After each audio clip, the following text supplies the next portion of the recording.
Good. Oh my gosh, are you Carla Esparza? Oh my gosh, I'm a big fan. That's a really nice belt. Can I touch your belt?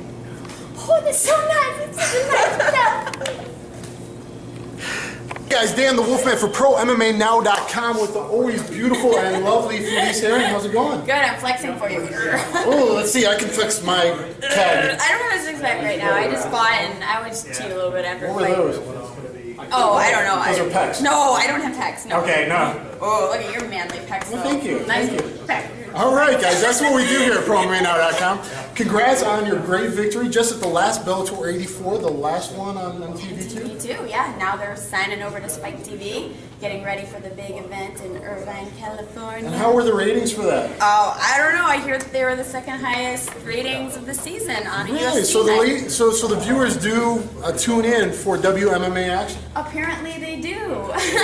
And a lot of people out there on the internet, the underground and stuff, they're talking crap. They're going to talk crap about whatever. What do you have to say to these people? I'm laughing all the way to the bank. No, that's me. No, I don't. I'm doing me. I'm being real. I'm being true to who I am, and and I'm also true to the sport. I'm true to fighting, and if I can do other things and that help enhance my career, then I say why not? You're taking it seriously. For those that don't watch the fights like I do, technically you've grown so far in leaps and bounds in the last year and a half in the areas of grappling, wrestling, jiu-jitsu, your takedowns. You're not just a great kickboxer anymore. You're putting the entire MMA gambit together. What do you attribute that to? I train at Team Curran. It's one of the best grappling gyms I've been across the country training at all different gyms, and this is actually the best technical gym I've ever been at. I love, my coach is Jeff Curran. I get the chance to work with Pat Curran all the time. Actually, one of my best friends who I fought, Carla Esparza, she's the best wrestler in She's a pretty good fighter. She's a pretty damn good fighter. She's the best wrestler in our division, if not in all of WMMA. She just won the Invicta title belt, and I'm blessed to... It's pretty shiny, because it's right over there, and it's blinding me. The wonderful Carla Esparza. We'll get to her next. And I'm blessed to be able to work with her and have her show me some of her moves. You've been using them. How many? You did like 3-4 takedowns your last fight? 7. But no one was counting. Oh my goodness. So you really are mixing it up. Anyone that says, well, she's just looks, it's just outfits, they're not realizing the hours and hours of dedication and hard training you're putting in to evolve in the sport while they're sitting, in their mom's basement, eating some potato chips. I think they don't want to see it. People want to find reasons to hate, and if you're getting attention and you're doing good things with your life and maybe they're not doing anything with their life, they want to find reasons to nitpick and to hate. And I'm not sitting there behind the computer picking on them or hating on them. I'm just out there doing me, being real and training and putting everything on the line, when I fight. And now you're here supporting your teammate, Pat Curran. Yeah. Fights in 2 days on Spike TV at Bellator 85. What do you expect from that fight? It's going to be an amazing fight. It'll probably be fight of the night, one of the more exciting fights on the card. And Pat Curran, he's always been the underdog in everything. He came out and he won the 145-pound as a last-minute replacement, the tournament, and then he won 145, 155. Even when he's down and out and he's losing a fight, he comes back like Marlon great Sanders. chin, yeah, great heavy right hand. And comes out and just dominates and has these awesome knockouts or finishes, and I expect that again from Pat. I think he does so well because he's 5'9" at 145. He's got very long arms. Unless if you have that awesome wrestling pedigree background and you're that kind of short, stocky body type, which his opponent is, are you starting to find that too? I feel like reach and height, especially reach, not only with the jab, establishing distance, but crazy chokes, Darce chokes, groovy neckties that he's using. I don't even know if it's his body type. Pat Curran is ridiculously strong. He's ridiculously talented. He just gets it. He picks up on things. He's a freak athlete. He can do things that the average person can't. He comes in and he can tap out black belts. Pat is just that good. And you don't really know it until you're around him. And people are starting to see it, but you can't really grasp it until you're at the gym training with him every day. And I get to train with him every day, and he is just that amazing. What are some of your favorite outfits that you've worn? You really do design those yourself? I do design all my outfits. My next one is so awesome, but I can't tell because... Can we get a sneak preview at ProMMANow.com? Can you send a picture like the night before or something? Probably not. I might hint at it a little bit. Hint at it. Okay, drop the hint to me. Okay, I'll drop the hint. okay? All right. So, not now, later. Okay, later. I'll wait for it. Okay, I don't know. I keep having to try to reinvent myself and having to top my last fight outfit. My last fight outfit was a schoolgirl, and I'm sure I know that's like every boy's fantasy. I'm not complaining. But, and it's not like I'm trying to be like, ooh, I'm gonna do this because it's hot. Like, I have these ideas in my head, like I'm really creative. I have like a marketing side to me, and I just was like, ooh, that would be a cute little outfit. So I design it, and I come up with it, and that is what it is. So, I mean, obviously you're one of the best now. You've been doing great. It's like the time people gave you respect, the sexuality, the looking hot, the outfits. That's just you being a woman, right? That's just extra. Guys are forgetting how hard you work and the dedication. Yeah, and I think people like, all they see is one or the other. Like, they think that you can only be a great top athlete fighter and you have to go out there and you have to look like a boy and you have to look the part, or you can be super hot and girly, and like, they don't see that you can bring it all together. I'm marketing myself, I'm promoting myself. I see myself as an entertainer.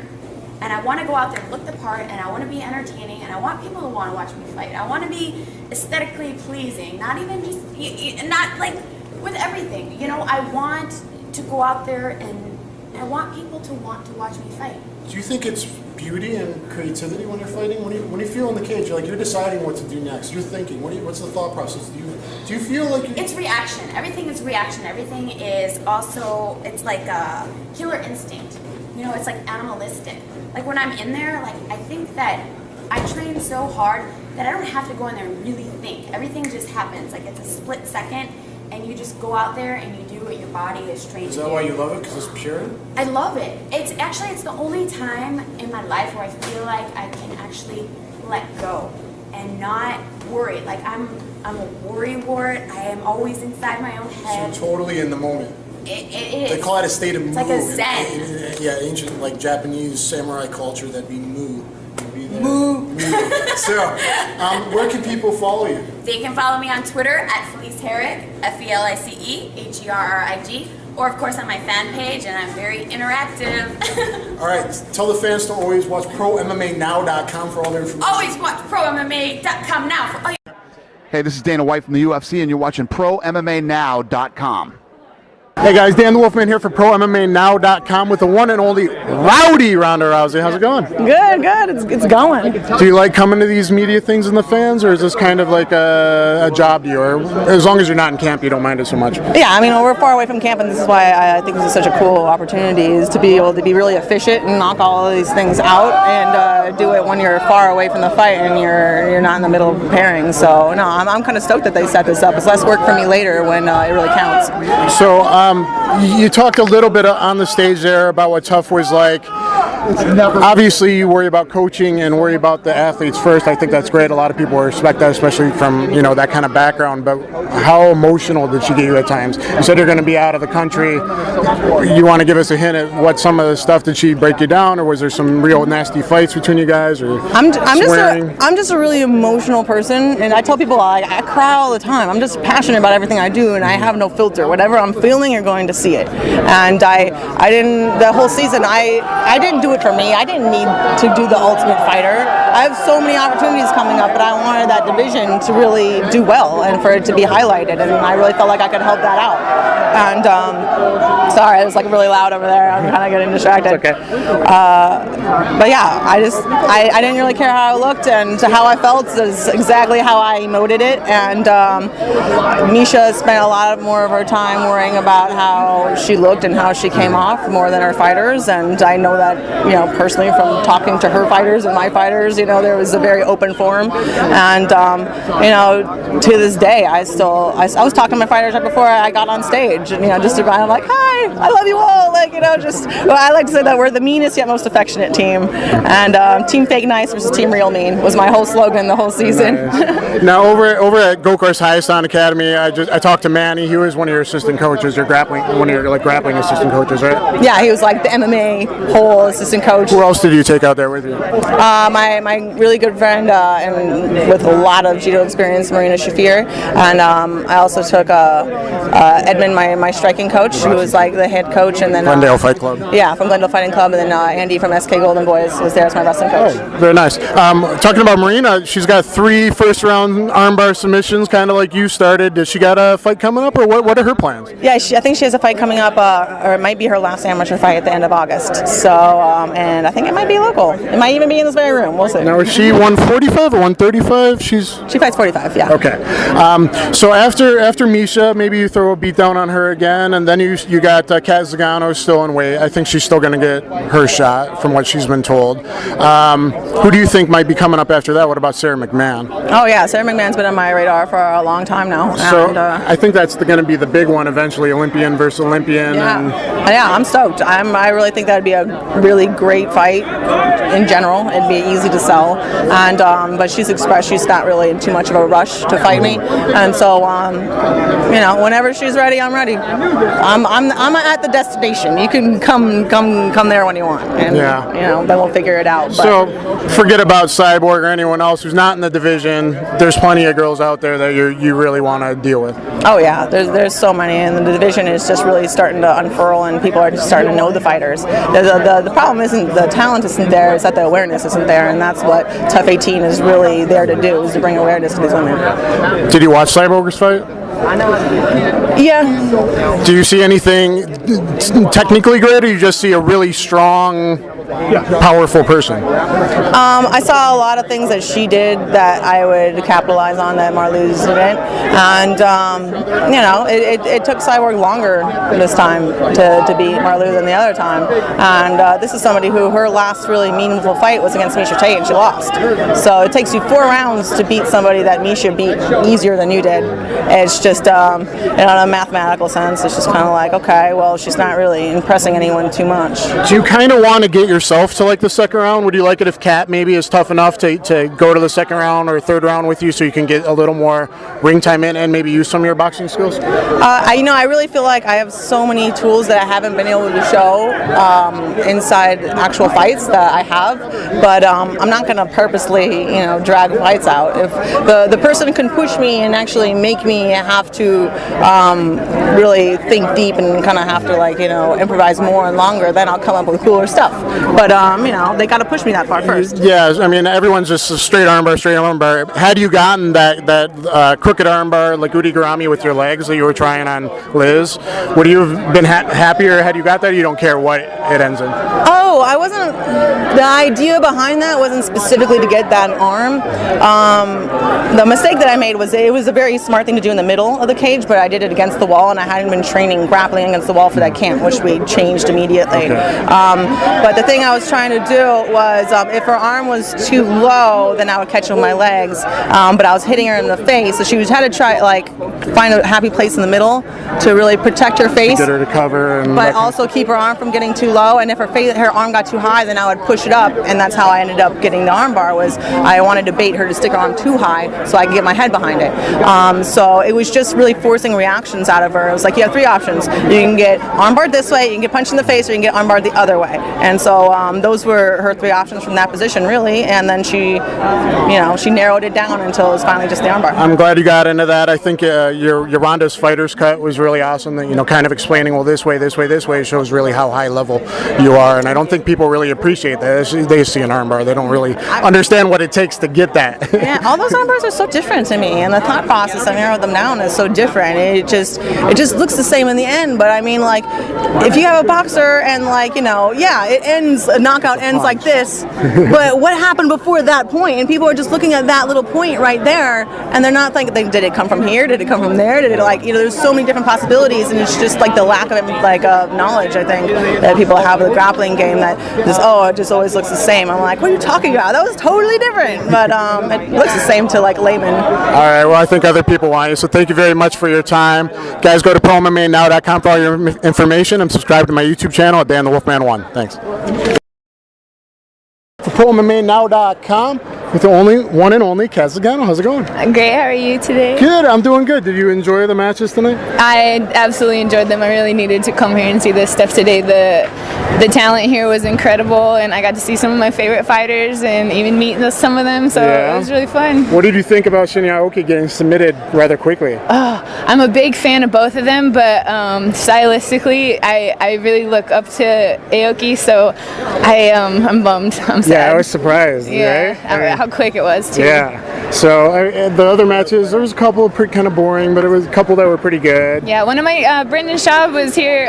He's from Colorado. I actually work out with him too, so I was happy to come and see him. The crowd was really rough on him. I know. It's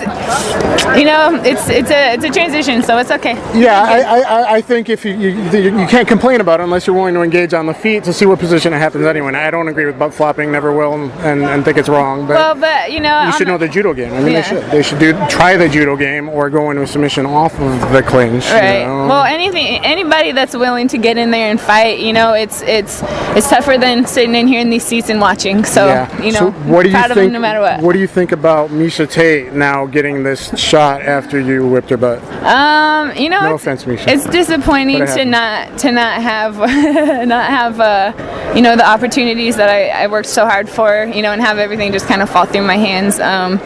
But Dana was really comforting and made sure that I'm taken care of really well, and that I have the best surgeon and going home to the best physical therapy possible, and I'm healing up fast, above average recovery rate right now. So did you know how bad it was hurt right away? Because I don't think UFC said they didn't know to March 14th, and they didn't announce it till the 26th or the 28th or something like that. So I didn't want to say anything because I think I could have done it anyway. Right. Every athlete wants to think that they're okay, but yeah, I just I was jumping over some like 8 to 12 inch hurdles, just resetting squat jumps, and they were really simple. Done them a ton of times, would do them again, but just came down weird this one time and completely blew out my knee, and then now I'm just waiting. Do you think it's all right that Miesha got it because she was in the #1 contender match, or do you think it should have went to a woman coming off a win? I was really curious who it was going to be. I mean, Dana told me ahead of time. He's like, I got to put in Miesha because it was the winner of our fight that was going to get to coach the show. So I understand by default, that's her place right now. So I would have preferred Sarah McMahon or someone else coming off a win. I was thinking it was going to be Sarah. I honestly was. But I guess it will happen in the future. I was caught off guard, But you're told you'll still get the shot once you heal up, right? Yep. So all's well. Work out. It might give you some time to just think about, probably now you're probably just thinking like crazy about different positions or combinations or what. I mean, is your brain racking, or are you enjoying eating? I'm kind of chilling. Relaxing. Like, I was working really hard to get ready for all this, and my mentally was getting really prepared for all this too. So now it's a complete backflip. I'm laying in a bed for 8 to 10 hours a day, and well, we got what, Alexis Davis has got a fight coming up. That should be an exciting match. Yeah, that'll be a great one. And then Julie Kedzi's fighting someone, I think, a couple cards later, or card later. So. And then you have Liz Carmouche too. She's coming up with July now. Yeah, I didn't know who they were going to do with her because she was scheduled originally to fight Miesha, so I didn't know who if they rescheduled her. So they brought her in, a girl from Brazil, a really tough girl. See, you should do the media stuff. You're pretty good at this. Thank you for that. And anything else you want to say, or plug your Twitter, or you and your husband's website, or anything like that? Just visit us at ZinganoBJJ.com, and you can find out any kind of questions, any information you need to know there. All right, guys, go to ProMMANow.com and subscribe to my YouTube. Hey, this is Dana White from the UFC, and you're watching ProMMANow.com. Hey guys, Dan the Wolfman for ProMMANow.com with the beautiful Miesha Tate. How's it going? Good. Did you interview Zingano? Yeah, so don't hate me. I've been a little hard. People have said I've been critical, but what I've been critical of is not you. Let me clear this up. What I'm critical of is... Now I know. So I thought this would be good. But I'm not critical of you. I'm just critical that UFC's been setting a precedent lately of someone coming off a loss getting a championship fight. Now, as Kat explained to me, it was a #1 contender fight, and since she's injured, you get it, so I understand that. I didn't mean any disrespect towards you at all. I hope You know, I hope you understand that. I'm just calling it like it is. Yeah. But you know, either way, I'm sure the drama that you and Ronda will create on Tough, and especially on Fox Sport 1, launching it is going to be good for the sport and is going to be good in overall. So I understand that. Yeah, you know, my point on it is I agree with you. Typically, coming off of a loss, I think is really stupid to like have someone come in and fight for a world title off a loss. I've always been pretty vocal about that. You know, at the same time, though, I can say that I felt like the fight with Kat was really, really, really competitive, and I won the first 2 rounds.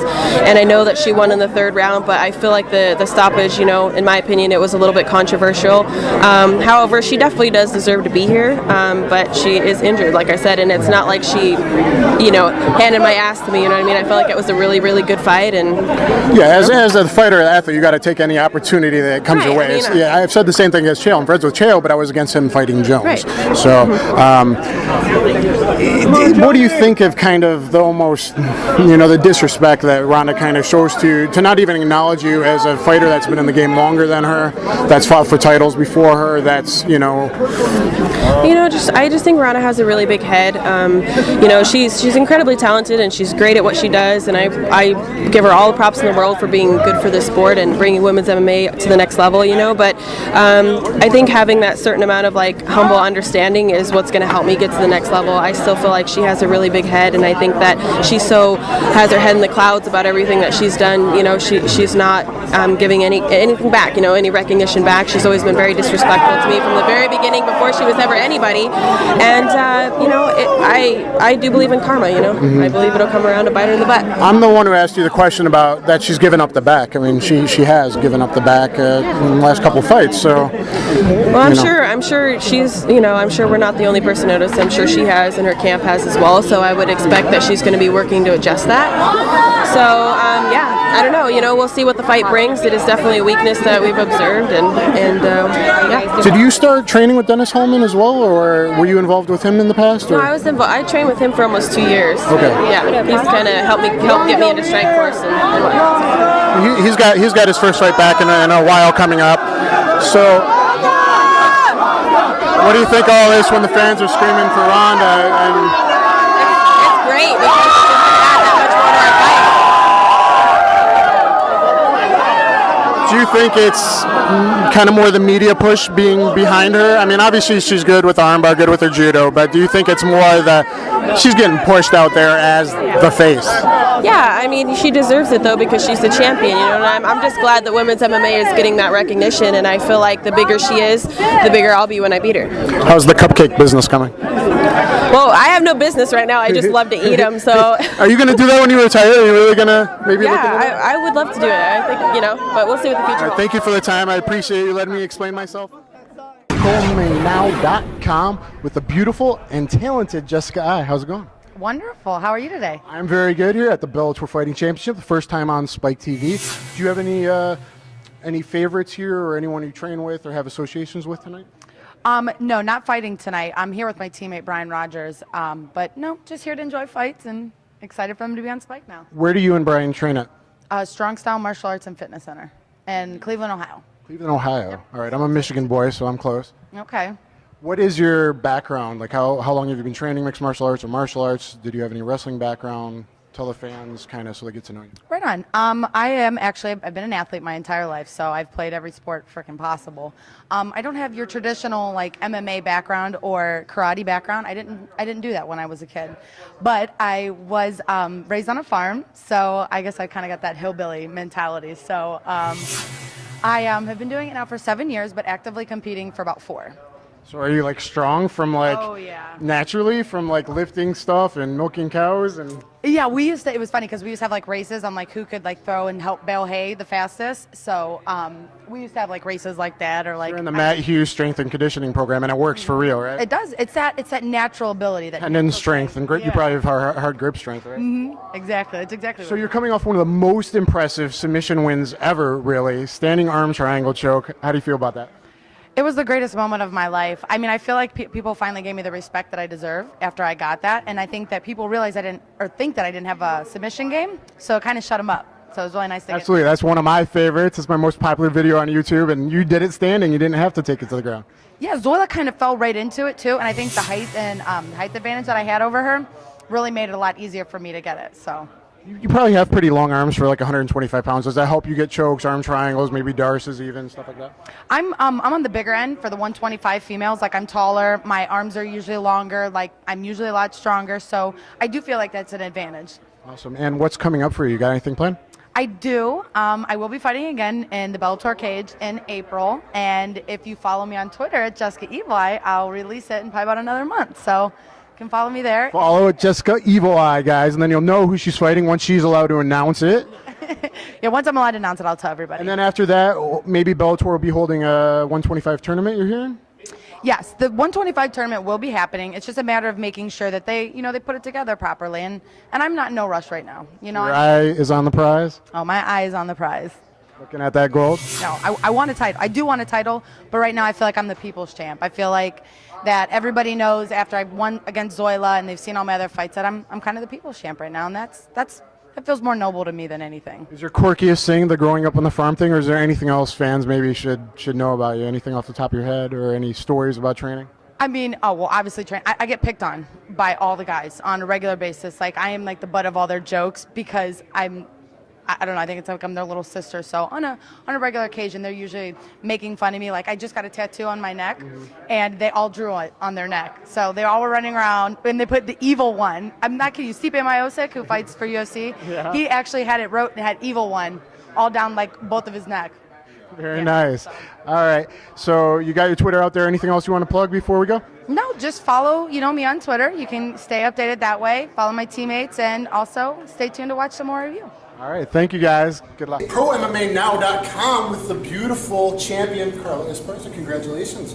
Why, thank you. You got some nice bling going on there. Yeah, it's pretty heavy. Yeah? Definitely worth 25 minutes of work? It was worth it, but yeah, I'm going to keep this one for a while. So how is it being the Invicta champion and really taking it on and propelling women's MMA to the forefront? It's an amazing feeling, and I really love that the sport's been growing so much, and especially to win a belt on an all-women's promotion like Invicta, it just feels great. Do you have respect for your opponent that she kind of took it last minute, that she's mostly a striker, and she hung in there and took her lumps? Oh yeah, she's such a tough girl, and she showed a lot of heart. We actually got to hang out at the after party, and she's just awesome, and I'm glad that she stepped up to take the fight. Yeah. Do you find that most girls in the fight business, they end up becoming friends after they fight or during it, or do you get in some heated rivalries sometimes? I think it just kind of depends on the girls. Some girls are a little bit more friendlier than others. Basically you had your way in the fight. What did you like that you did in the fight, and what would you like to have maybe changed or improved on a little bit? Any positions or anything specific? Obviously, I took her down a lot and, did a lot of ground and pound, but, improving for me would have been finishing the fight. And you're training where? I'm at Team Oyama. Team Oyama. It's got something for your mama. That's the old Rampage Jackson saying. Okay, I'm old school like that. And obviously things are going well over there. You got yourself, win a belt. You got Ian McCall's fighting soon against Joseph Benavidez. Yeah, I'm really excited for Ian's fight. I think he's going to go in there and tear it up. He's been looking good. Yeah? Okay. What girls are you looking at to challenge you for your belt? Who do you think's coming up, that top 2 or 3 names maybe in your head right now? I'd love to fight actually one of my original opponents, either Claudia Gadelha or Yaka Hamasaki. Okay, Yamasaki, I'm not that familiar with. I gotta admit that. She fights like a smack girl shooter, or? Yeah, she's actually the Jules champion. She just defended her belt, which is why she couldn't fight for this one. But she's actually ranked number 3 in the world, so I'd definitely love to go in there and take her spot. What's her style? Is she more just ground grappling submission type style? Or? She's like a southpaw, and she does a lot of judo, and overall she just has a good game. Okay, excellent. Let's make that happen. Anyone you're really looking forward to on this upcoming Bellator fights in a couple nights on Spike TV? I am looking forward to Curran, and I think he's going to do an awesome job and keep that belt. Where can fans follow you? At Carla Esparza 1. And you can follow me on my Facebook page at Carla Esparza. I will be doing that. All right, thank you guys. I'm Dan the Wolfman. Thank you very much. Hey guys, MMA one-on-one with Wolfman here, and I'm with Justine Kish, who just come fresh off a win at RFA 9. We're backstage. How you doing? I'm feeling good. That was beautiful destruction. That was your second MMA pro win, 2-0 now, and against a pretty tough girl from a tough camp who trains with Liz Carmouche. And what I saw was you guys trying to get your footing in the first round. In the second round, it was beautiful. Lots of Muay Thai clinch, elbows and knees, especially your elbows were really messing her up. Is that what you felt like you were comfortable in there? That's where I find the best opportunities for striking is that elbow range and the knee range. So we were both trying to figure out the spacing issue, but I was trying to take advantage with elbows and filling the spaces with elbows and knees. What was the first round like? And did the moisture out there and the precipitation, I think, from the heat get to you? It was pretty slick, even for Pedro Munoz, and you guys actually fought all after the title fight. Yeah, they did save our bout for the very end, and I realized the first round we were both trying to figure out what the flooring situation was like, because it was very slippery. So the first round we were both just, I think we were just trying to figure out the flooring, the surface, and then we were getting the hang of it, and then things started picking up a lot. It can suck, so you can say that. It happened to me in my first fight in '97 on 2 weeks' notice. It's drizzling and it's hot in a baseball stadium outdoor show, and fighting a wrestler that didn't work out so good for a kicker perspective. But it was still 50-50 for both of us, so we both had to figure it out. Yeah. It really was beautiful. It was a great performance. You were hitting her with a lot of like uppercut elbows, all kinds of different elbows against the cage. You were driving her into the cage. You had very good balance, it looked like. At one point, she finally hooked ahead with her left arm, got kind of a very slow headlock takeover. But you must have been training pretty good, because you put the foot around, at least one foot around, and popped her head out, got the other foot around, got her back, got the hooks in. And she definitely put me in some dangerous situations, and props for her, how tough she was. So, I moved out here to make up my lack of experience in jiu-jitsu and wrestling, so I put all of my training into that. How long have you been here working with Black House? I just moved here into Black House in April, so I decided, I have an opportunity now to train with amazing jiu-jitsu and amazing wrestling coaches, so I'm going to take full advantage of it. How much grappling and whatnot did you have before the move? I used to do it when I was a kid. Really? Yeah. So you fresh from Muay Thai to April, you switched into an MMA fighter. I did a little bit of MMA first, but then I really had a passion for Muay Thai, so I dedicated a lot of my training and competitions to Muay Thai. Okay. And then I decided to go back into MMA, because it's finally in the UFC for women. So I was like, okay, this is an ideal time. You better get caught up into jiu-jitsu and wrestling now. Absolutely, that's wonderful. The WMMA is blowing up, and Invicta's been great too, and Invicta's kind of like pay-per-view online and pay-per-view on provider now on TV.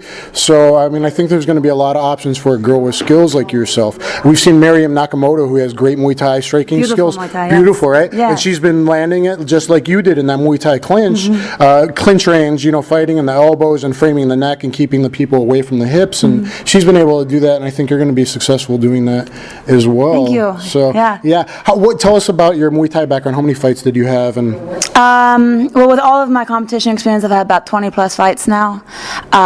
With MMA, not as much. I've touched professionally a little bit with boxing, kickboxing, and MMA, and of course Muay Thai.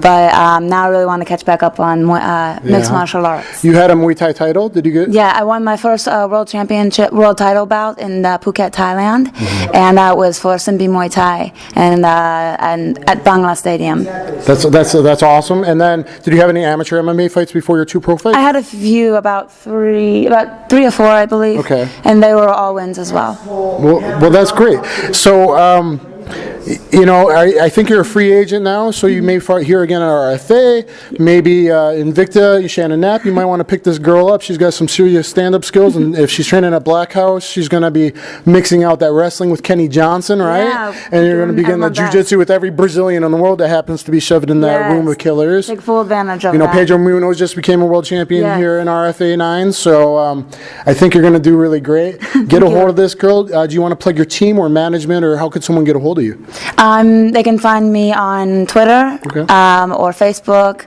all of the social media. Just under your real name? Just under my name. They can search my name, of course, yeah. All right, guys. I'm Dan the Wolfman. You guys go to ProMMANow.com for all your information. Please subscribe to my YouTube page. It makes me feel happy inside. And I'll see you at the next fights. See you. ProMMANow.com. Hey guys, Daniel Theodore here for ProMMANow.com with Julie Kedzie. Right after her fight, that was an awesome fight. I mean, it was exciting. I know. Here the women are. They're on the big stage. 3 big fights here today at Strikeforce. You've been calling Invicta fights. First off, before you get another fight, how do you feel just in general about WMMA getting out there and really getting what it deserves now? Well, I think that it's about time, but honestly, I think this year has gone, even just the year, we've gone under a huge evolution as a recognizable force in the sport. And I think this year especially, there's been a lot of spotlight about it, a lot of attention on the women in the sport, and I hope it continues to go that way. I think it will if you put on fights like that. It was a great fight. I went to the stands just to watch it. Really one of the most look forward to fights on the card that for myself. I've been, from Hook and Shoot Revolution, I've been, covering women's MMA. Now the fight, first round, you were totally in control. It looked like she started flat. You had great takedown defense. You were getting your combinations off. Got the side kick knocked down to the chest area. That looked pretty cool. Yeah, that was super fun. That's like 25 years of Taekwondo right there. Might as well come out at some point, right? A stop side kick, I like it. And the second round went a little bit more her way. She got a takedown. You ended up kind of a weird scramble omoplata position at the end. Yeah, I should have executed that too. I train the omoplata all the time. I was like, she's just holding me, coach. And he's like, no, she's not. Work. Okay. Yeah, she did. Then third round, you come back, you're on fire. You're doing great in the third round. She ducks into a right high kick. It looks like things are going great for you. You want to take it from there? And then how edited is this? Then I blankety blanked the blank up and got caught. Well, you defended well. You were hugging here, I think, right? You were crossed. What happened in the second round, I don't want to take credit away from her win because she beat me. She armbarred me and she stayed on it, and hats off to her. I popped my shoulder in the second round. I don't know what's going on with my left shoulder. We're going to get a doctor clear it, but I was having such a hard time getting the stack on that left side. Every time I would do it, I felt like, my shoulder. Yeah, and it was dumb. I should have fought through that pain and won the fight, and that's just a lesson I have to go back and learn, but something's going on. We're going to get checked out. It probably was a good minute and a half. You were stacked on top before she finally got you to your back. You were near the cage. I think you tried kicking off the cage runaway escape. She must have ruddered, controlled you back the other way. Yeah. Then you went like crazy girl flexibility style. Right? At that point, was anything popping, or you were still good at that point? Until I was good on honestly. Yeah. I should have let it break like she did. But it was just one of those things. My left shoulder, I just felt so. You don't want to make excuses, but I felt incapacitated. I was like, "What is going on here? Why can't I get pressure?" And I messed up. I blankety blank up. It's a tough sport. Things happen. It was a great fight. I think you were on your way to winning that fight in the first and third round. But congrats to her for coming back after a head kick. I mean, absolutely. That probably would have knocked me out, ducking into it like that. I mean, honestly, I really feel that way. I think it was a good performance by you. You were keeping the distance great in the first round. You were sprawling great, head control, everything looked really great. And, I can't look forward to your next fight. And I think you do a great job calling Invicta as well. I really do. You and King Mo are awesome. And anything else you want to talk about or plug? Website, Twitter, anything? Yeah, you can follow me at JulesK_fighter, but I just want to say thank you to my coaches and my team for coming out. I had some really, really great coaches in my corner this time, and some people behind the scenes like John Wood helping me progress my game, but my game. But Greg Jackson, Mike Winklejohn, and Joey Villasenor, John Wood, thank you guys so much. Speaking of Winks, sorry, coach. I call him Winks. I don't know if he's cool with that. Winklejohn, I mean, he doesn't quite get the name out there enough credit as he deserves. I mean, I think he pretty much handles the striking for the most part. He's not, he does. But he's not somebody who.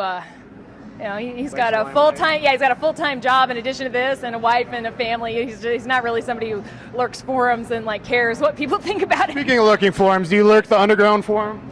I kind of lurk the other ground more than the underground. I'm not gonna lie. That's exciting. Yeah, the underground's a little bit too negative towards Spider, but the other ground is kind of funny. Kind of funny. Not the tap out forum or nothing. No. But comic books or movies or the crazy talk. I really think there's some funny, creative people on there. I like the other ground. I'm not gonna lie.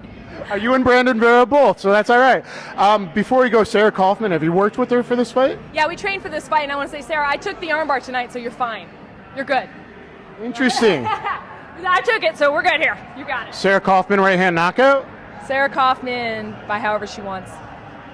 You heard it here first. All right, guys, go to ProMMANow.com for all your information. Follow me as well, Dan the Wolfman on Twitter, YouTube, and that stuff. Thank you very much. Thank you. Hi, Danielle. Nice. All right, nice meeting you. Hey, you kind of cute. feel her a bit, feel that range. Got into a low kick that she started coming in, and I start pushing to her side of the cage, and I'm saying like, no, I'm gonna go back in. Heard my cornerman saying like, oh, and get back, get your hands up, and that's what I did. And little did I know, we started like punching at each other, just started brawling, I think, and then I just pinned her on the cage, pulled her hips, she gave her back, and went to submission. Yeah, speaking of in there, I trained in Egypt, coached in Egypt for a while, so that team's pretty much a Sonda. They just are very aggressive on the feet, but their grappling is a little bit weak. You got the Egyptian top team member down into side control. You're on this side. Yeah. She was close to the cage. We surprised she didn't really wall walk, but she hooked your head in a headlock style and basically gave you up the back because of that. Yeah. Well, one thing I know she just kind of like I think she kind of like hooked my neck or something she like her that. left arm hooked around your but neck I should say keep calm. I've got this, and we drilled this tons and tons of times. So I just kind of like pressed her, used my blade, used my forearm, and just like got my head out. And she started rolling, but unfortunately fortunately for me, she gave me her back, and I just took it. And I could feel she didn't want to give up, so I just got the hooks in, just start flattening her out, and just got my hand under her chin. So it was nice. It was a nice win. No offense meant, but would you like to now step it up a little bit to a bit tougher opponent, someone who's a little more skilled in all realms of MMA? Well, that's the whole point.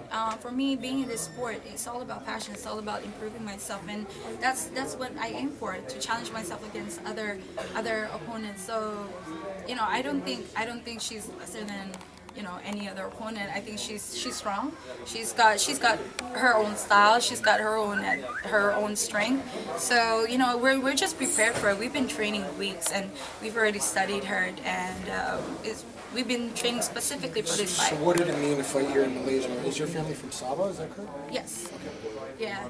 Well, it means a lot. It means a whole deal because finally there's a special broadcast where people can just watch me nationally. They could watch me live. I think that's the first time, and that means a lot. Just to feel that love, feel that support from everyone, it means a lot. Athena, you got the looks. Disney sponsoring. Would you like to hop into an event? We're here, Dan, with ProMMANow.com. Congratulations. My question is about a couple times leg entanglement, Ashi Garami. Can you talk about what made you feel confident to defend leg lock attempts? Was it training with Abe-san at AACC? And though also, not since Pride Days, Shogun and Ninja Hua, have we seen a lot of stomp and flying stomp to the face. So can you talk about stomp and kick technique? Ali Inoki and Ashi Garami. そうですね、今回体が得意な選手で、下の攻防がすごく上手い選手だという印象だったので、それをどうするのかっていう中で、ACC の安倍代表、安倍さんと、お話しして、いいんで、サッカーボールキックであったり、踏みつけであったり、それが許されるのが大事な部分なので、これフル活用でいいんじゃないかと、怖いレナを見せれるんじゃないかということで練習しました。So yes, I knew that going to the game, I will be fighting against this, my opponent who's really good at grounding technique. So therefore, I had, being consulted from Abe-san to take the exert my performance the fullest with the rise and roll. So I get to use the soccer ball kick and stomping as much as I can. So to show the scary Reina to everyone.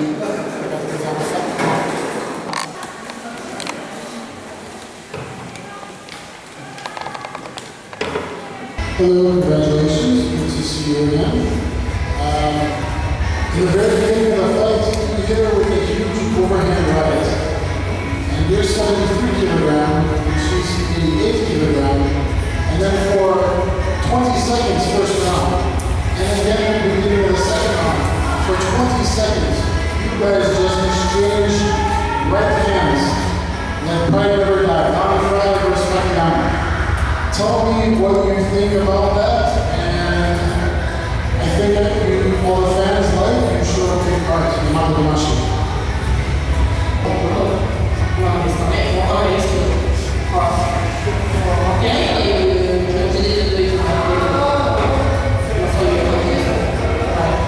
So I've been practicing judo since young, so I am quite confident that I will never lose. So I don't know whether I was able to express any of the Kodamashi or not, but I always try not to be influenced by the environment or any atmosphere around myself. That's my thought today as well. And another question, she is so big and strong. Her first best chance was first time crucifix. She tried hard to bridge you, but you have very good balance on top and keeping the crucifix position. So, did you know after her first big attempt to bridge you, to reverse you going over, did you know after that you would have total control, total ground control? After that, I rolled with you a minute ago. I know how strong your base balance is. And follow-up question, now that you face someone big and strong, are you ready to fight Dani Garcia, even though she's like 110 kilograms or more?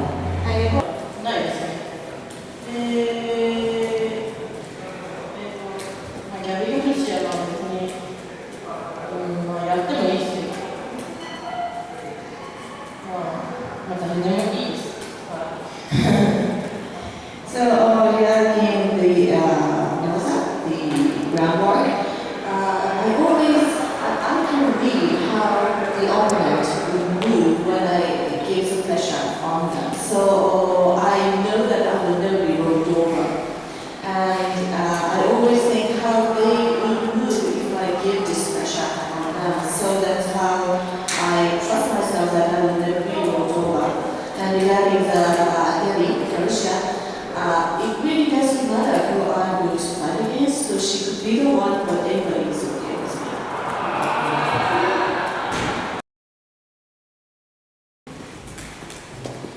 Hi guys, my name is Shinu Claire.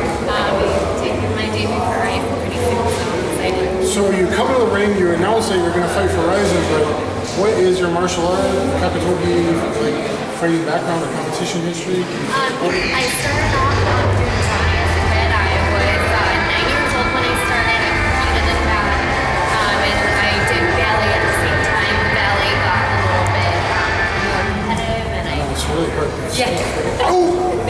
so I turned my focus to ballet for a while, and then injured with ballet, and then I fell back in love with combat sports. I started boxing, found my way into an MMA gym, and started competing in a couple of jiu-jitsu tournaments. Okay, karate to boxing to MMA and jiu-jitsu tournaments. Or jiu-jitsu tournaments pretty much the highest level competition that you've had so far? Did you compete in karate? I competed in karate, I've had boxing, and I competed as an amateur in the cage. Oh, okay. Yes. So what's your I had a few amateur Yeah, I had 2 fights MMA. I won my first one against a 5-0 girl at the Joe Louis Arena. My second fight, I unfortunately got disqualified. I had a fight in Ohio, which did not allow head kicks. And I didn't know that until an hour before I saw the opening for a head So kick. standing up, you kicked her in the head and you got the cue. I did. Instead of you won. It's very unfortunate. I won the first round, Okay, and I that's got pretty disqualified in between rounds. It was really upsetting. I felt like I could have found my way to the finish in that second Sorry to hear round. that. It's still strange. Rules in every state are so different. How did you win your first one? I won by decision. Okay, very good. Yeah. And now what are you training? What is training at MMA? I'm training at Scorpion Fighting System in Brighton, Michigan. I'm in there as much as I can. I still bartend, so I'm trying my my best to shy away from that and focus my time full-time into MMA. So Michigan representative. Speaking of, we did see Darren Cruikshank was winning his fight. Yeah. And got counter-hooked by Yusuke Yachi. Yeah. So he lost, which is kind of a bit of a surprise. So, it is. Hopefully Michigan can get put on the map, but what do you think about making like a pro debut in the biggest event worldwide in Rising? Yeah, pressure, the level of pressure is going to be huge. Do you know what weight class this is? Like 105, 115? Probably 115. I fight as a flyweight right now, 125. I will be taking a couple more amateur fights in the States. I plan on taking 2 more for my debut, at least just to get some more cage time and experience. I'll be doing a Naga Jiu-Jitsu tournament as soon as I get back to the States in a couple of weeks here. So I'll definitely be staying active until then. Very good.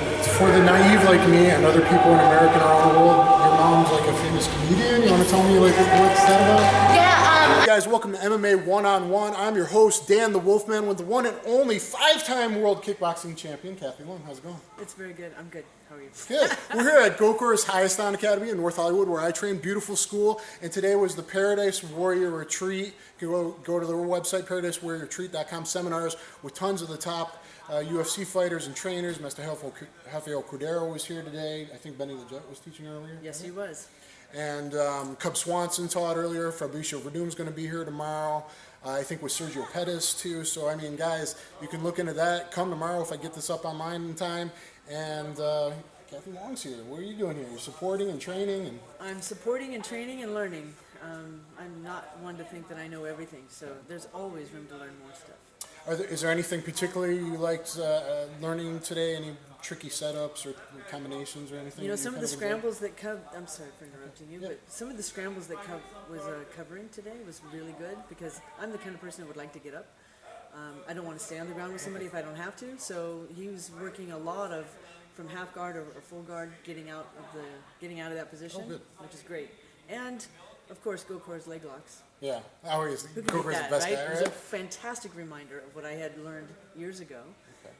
And now it's back in my repertoire, and I'm going to be practicing it like crazy.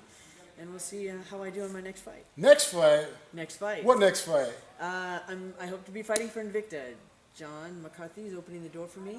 Oh, awesome. He's I letting me love get my toe I in the love door. Invicta. I love Shannon Knapp. I talked to her on Facebook. Yep. Shannon, hey. Shannon, hey. And that's great. Any idea who you're going to be fighting? MMA again. MMA again. I really don't know, and honestly don't care. What weight do you know? 125. Okay. Yeah. Okay. I We got some good girls at 125. I think Leslie Smith is fighting their December card. Is she 125 or 115? I'm not sure. Leslie Smith is really tough stand-up fighter, just kind of rapid fire punches, high volume striker. Good deal. There's some really good striking girls at 125. I think. Awesome. Looking forward to it. So you had one MMA fight before. That was Yes. a while back. Back in 09. What's making you want to get out there and do this again? Well, after my fight in 09, I took a little bit of a hiatus. Then I got back into training. I was at CSW with Eric Poulsen, and I got my knee injured. Okay. And it took me months to scrape together money for surgery. And then, of course, months and months of recovery. And then I had a breakup of a long relationship. And, you know, years go by, and I think, wait a minute, what is wrong here? My knee is 100%. What am I doing? So, you know, I've got an itch. You like competing. You got the itch. You got the fire back, and you want to do it again. Huh? Absolutely. Was MMA more fun to you than kickboxing? Is it great? Just everything's open? MMA is like worlds better than Muay Thai. Really? The universe is better than Muay Thai because there's so much you can do.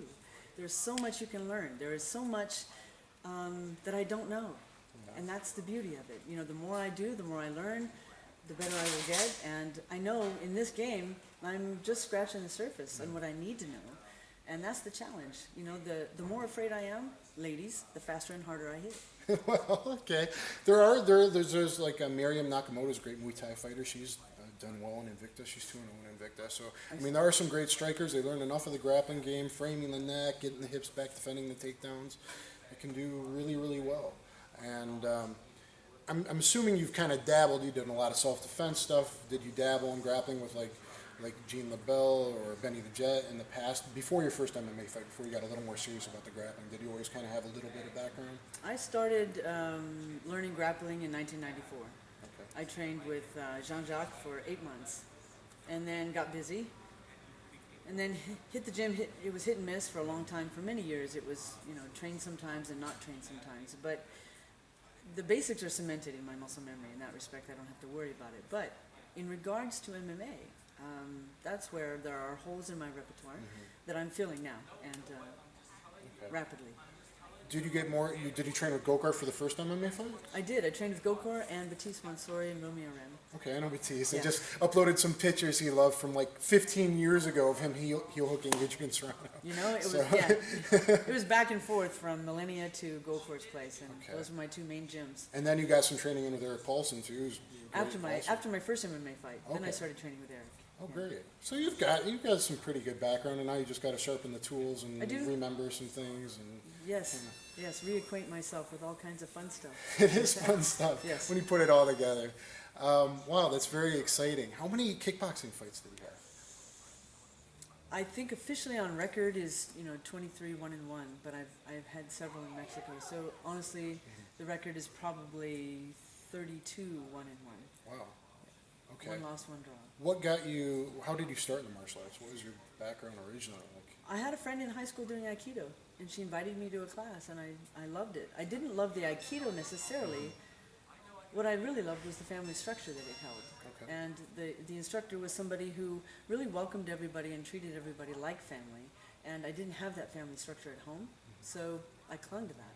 And as a result, I clung to martial arts because everywhere I went in the world, it didn't matter. If you did martial arts, you were part of their family. It didn't matter what martial arts you did, you were part of their family.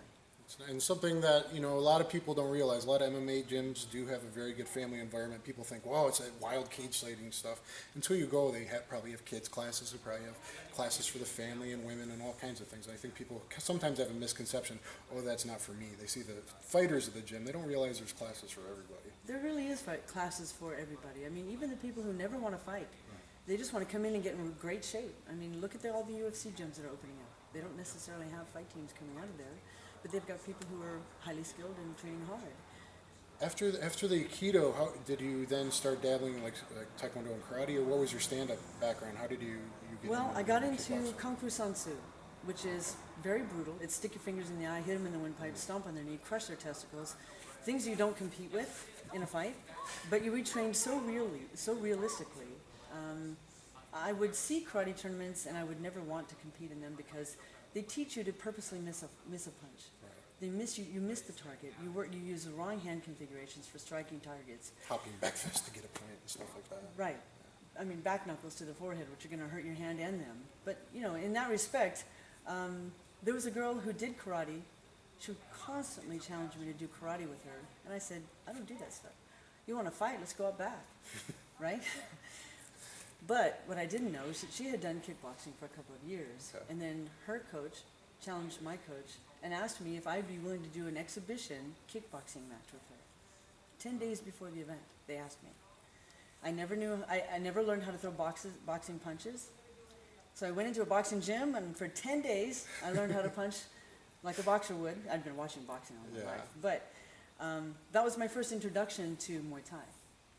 So she weighed 190, I weighed 120. Wow. Yeah, and we beat the snot out of each other. It was just brutal.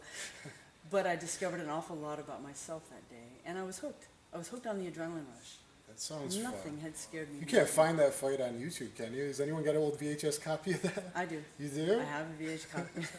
I like finding this old stuff and putting it up on YouTube. But you know what? I will put it on DVD form. I'll give it to you. You want to put it on YouTube, you're welcome to. I would like to. I think people get a kick out of some of the stuff you see. Wow, what were people doing back? Like I found this tournament in Hong Kong, like the real blood sport from 1981. Right. And people are going crazy over it because the refs allowed some ground fighting, but they didn't know what to do. And there was a soccer kick ending in it. And it was really like UFC Number 11 one. years before, which you called. Right. Right. Well, I forgot about that. And that was a goat rope. You and Jim Brown.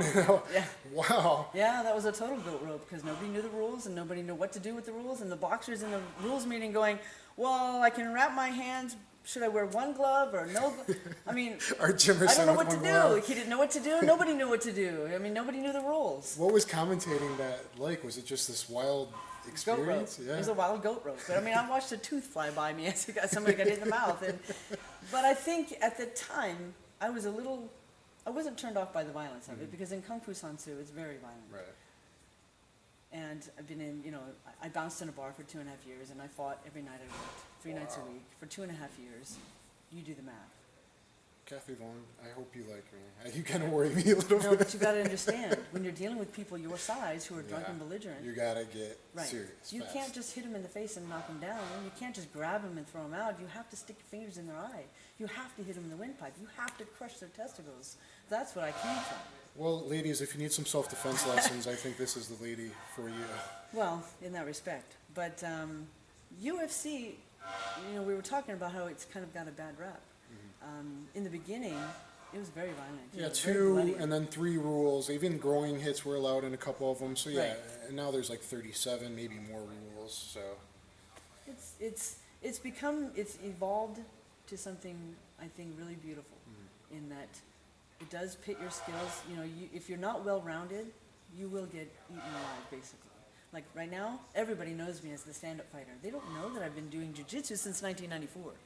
that's great. I can't wait to see you in Invicta. I think you're still a big name and a pioneer in women's fighting, and Invicta's taken it to the next level, getting on pay-per-view now.